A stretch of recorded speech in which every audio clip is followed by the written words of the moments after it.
Hi, welcome to bARk. Just want to do a quick walkthrough of the project so you can get set up and get running quickly. So the first thing we have is we have the CodeStrong presentation. In here, all the standard formats you'd imagine, but this goes through the presentation that was given at CodeStrong and kind of some of the reasoning behind it. The actual titanium resource folder is a good starting point. So here we actually see that this demo uses the Atlas project as well as the soup project. This is really important because both of these projects are also open source and you need to have a basic understanding of them in order to run the demo.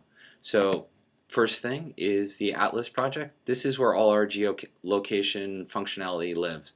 We have a Google provider, we have Atlas Core, which is just our kind of main point into the geolocation functions, and then we have our Atlas TI. This is the native ones and most likely what you'll use most of the time. Okay, we have the image and all those things as usual, but we also have the soup project. The soup project is really important as you need this to get running.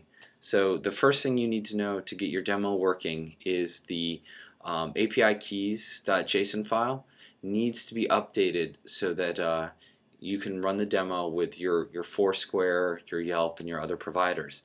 So what you need to do here is where it says your key goes here, you need to go out to say Foursquare or Yelp and put your key information there.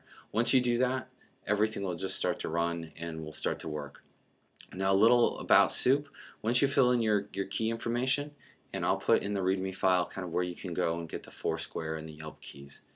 But once you fill all that out, you'll have just built right into the demo, you have a Foursquare provider, a Twitter provider, Yahoo Local, and then Yelp. These are common JS modules that let you query these services in a generic way. And it's just outlined throughout the demo on how to do all of that. Now the rest of the app is really pretty straightforward. So we have our app.js, and as you can see there's not a lot in this. This is where all our listeners live for the project, as well as kind of our launcher, so it kind of instantiates most of the things that we need, including those API keys that we talked about. App.logic, this is just all those kind of the provider classes and all of our methods that we use to manage navigation. So you see here it's really made up of the page manager, which uses Kevin's tab functions with a slight branch if it's Android or if it's iOS, and then a module manager.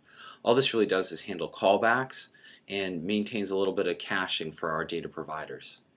The rest are all common JS modules. So whether it is the main underscore UI, this is the first screen that loads, so you know the screen with the 3 buttons and you get to look at the providers.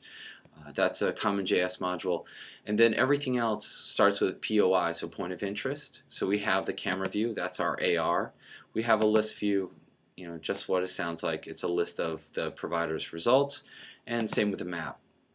Now you'll see this POI web, and what that really is whenever I click on one of the results, we cheat. Didn't really have much time for the demo, so we cheat and we load a web view with a link and all that information. So you can do the learn more, but we use that little cheat and use a web view for that.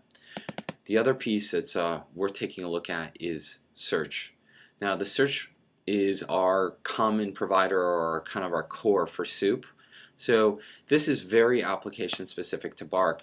So what you'll see here is I have getting the providers, wiring them up, and then that common interface for when we do search. This is a good example of how to use soup and how to wire it up. So it's definitely worth taking a look at. Well, I look forward to your feedback. It was great to meet you at CodeStrong, and I hope you enjoy bARk.